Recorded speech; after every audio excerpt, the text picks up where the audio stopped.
Our earliest drama productions had been single plays.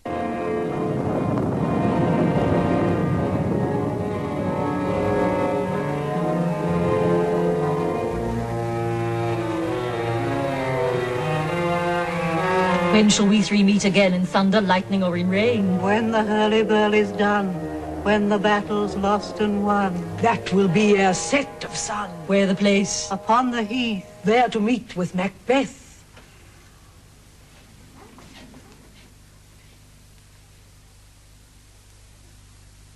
I come, Grey Malkin. Paddock calls. Anon. The ABC was quick to give Australian writers the opportunity to conquer the new medium, even though the budgets were still small and often had to be stretched. In the months that followed, Sybil and I contrived to maintain just enough warmth between us to make going to bed a pleasure, just this side of a necessity.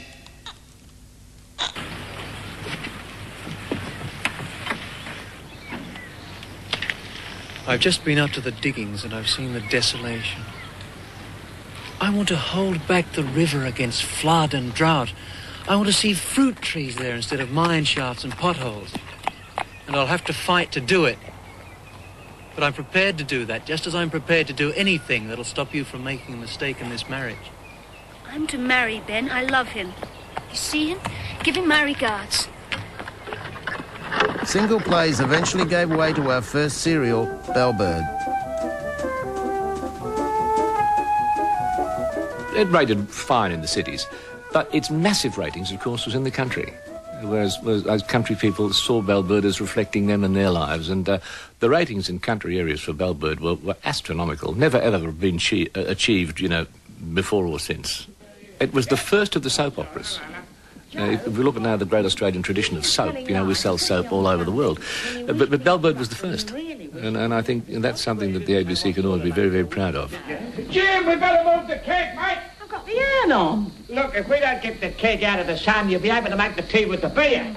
It was popular, no question about it. It was certainly popular. You go everyone saying, oh, no, we don't watch Bellbird, but they all knew exactly what was going on. It was a ritual. One episode that I did, people still remember, is the death of Charlie Cousins. And I was responsible for this. And I had a very big fight with the producer at the time, a very nice guy. And we were just standing up in the control room. I'm saying, no, it's going to happen this way. And he said, no, it shouldn't. And we got down, should there be a scream or there shouldn't be? This would have to be one of the most repeated scenes in Australian television history.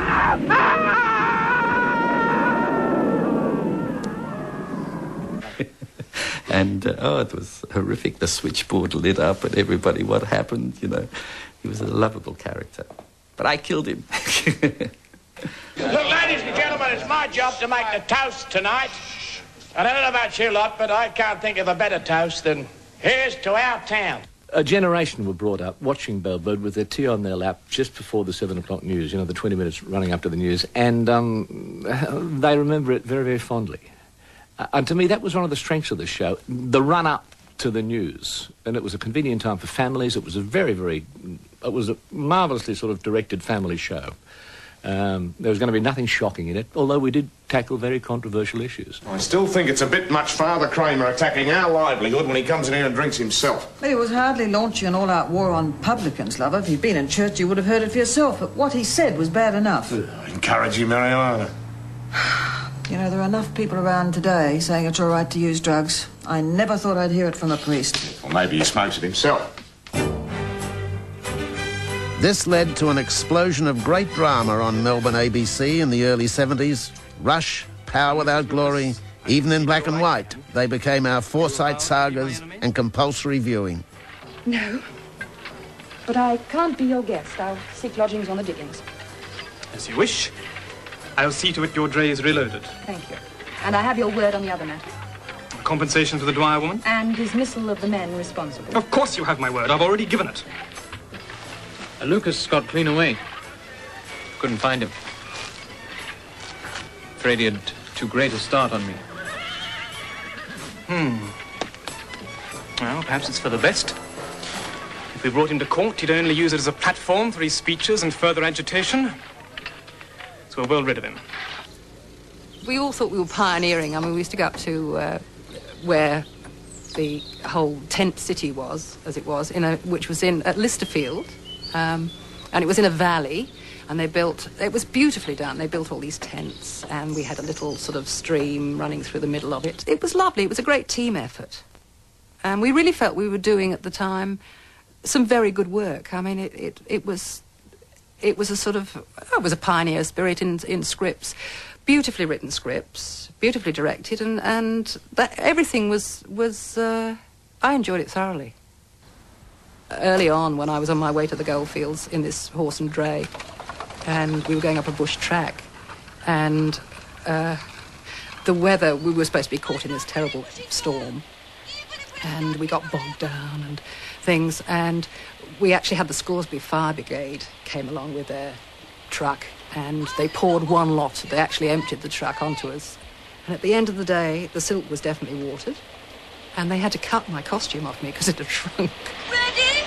Yes! Well, push!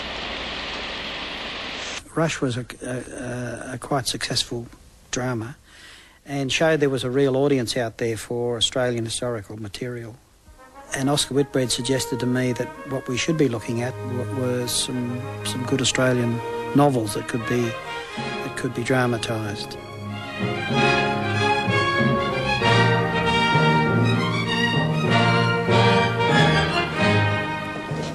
Results of the 5th at Flemington. The punters will be happy, another favourite in. Oh, yeah.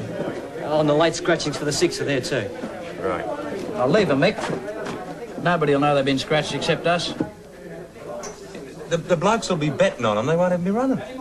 Well, that's their bad luck, isn't it? Look, I'm paying a couple of blokes out at the course to send the results in by pigeon so we can divvy up straight away.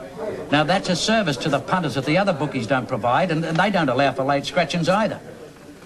I don't see why we should be out of pocket just because of our good organisation.